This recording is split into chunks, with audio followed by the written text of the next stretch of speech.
Reformasi vonis hukuman kepada pengguna narkoba bagi diri sendiri, desak Ketua Umum Depan Gepenta Dr. Parasian Simanungkalit. Pada akhir tahun 2000, data dari World Health Organization atau WHO menyatakan pengguna narkotika atau dengan status pengguna narkotika bagi diri sendiri masih sekitar 1,5 juta orang di seluruh Indonesia. Kemudian sampai tahun 2021 dalam penjelasan Kepala BNN data naik menjadi 3,66 juta jiwa. Namun perlu dipertanyakan jumlah yang tertangkap oleh BNN dan Polri yang masuk ke penjara dan berapa jumlah yang belum melapor dan atau yang belum tertangkap. Dapat diduga bahwa dari data 3,66 juta itu ada beberapa orang yang berkali-kali ditangkap masuk ke penjara atau LP.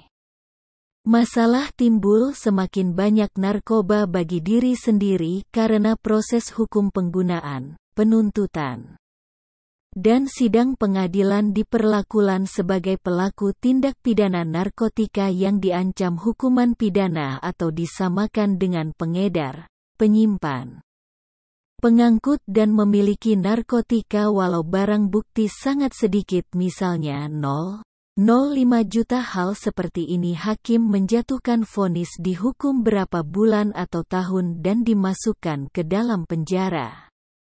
Maka semakin meningkatlah peredaran narkoba karena pasar semakin besar karena pembelinya semakin terfokus pada pasarnya di penjara, LP.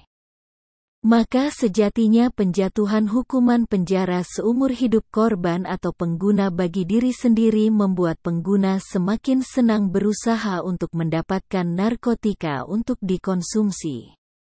Maka korupsi pun terjalin antara pesakitan penghuni penjara, LP dengan sipir atau penjagaan penjara, LP atau diselundupkan secara rapi oleh keluarga dan pengedarnya.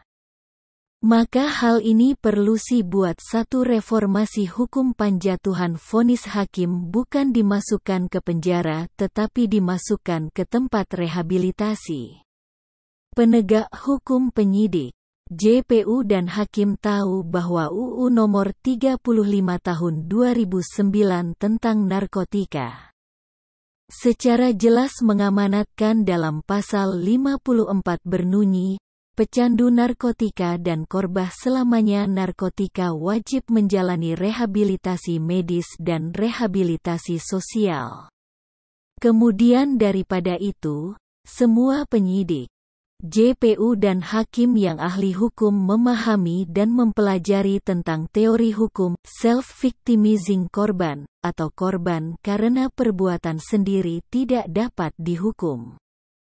Sama dengan orang yang bunuh diri meminum racun baygon misalnya, maka dimasukkan ke rumah sakit dan jika sembuh dipidana. Oleh karena itu kata Ketua Umum Gepenta, Brigjen Polisi, Purnawirawan, Dr. Parasian Simanungkalit, perlu reformasi penjatuhan hukuman penjara menjadi hukuman rehabilitasi kepada pengguna narkoba bagi diri sendiri. Demikian pendapatnya dalam pertemuan dengan media di Markas Depan Gepenta Jakarta, Sabtu tanggal 8 Oktober tahun 2022.